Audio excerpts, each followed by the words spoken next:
A minute. But first, new developments this afternoon regarding a car bomb that injured the chairman of the Arkansas State Medical Board outside his home nearly a year ago. A federal grand jury has indicted Polk County Dr. Randeep Mann. He is accused tonight of placing a bomb in Dr. Trent Pierce's vehicle last February. The blast critically injured Pierce. He lost his left eye and suffered severe burns.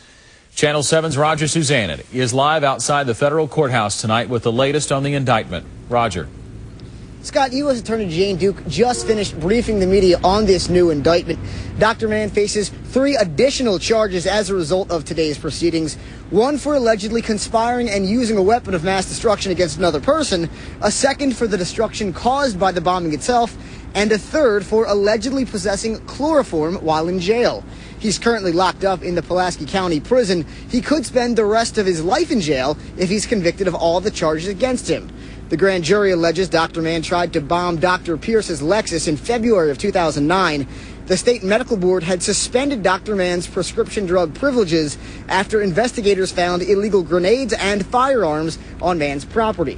Dr. Mann also faces criminal counts tied to those discoveries.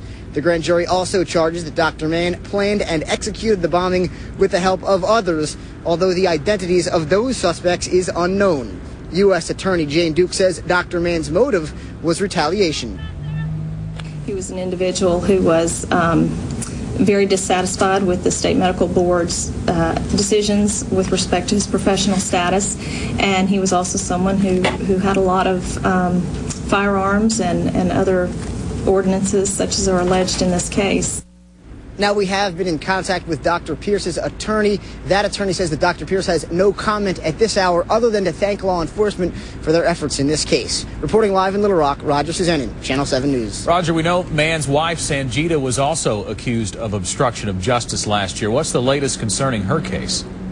Well, Miss Mann still faces those obstruction of justice charges, although she was not named in these new indictments today. And by the way, Dr. Mann is expected in court sometime in the next 2 weeks to be indicted on these charges, or to be arraigned on these charges, I should say. And both Dr. Mann and his wife are expected to go to trial in March. Scott?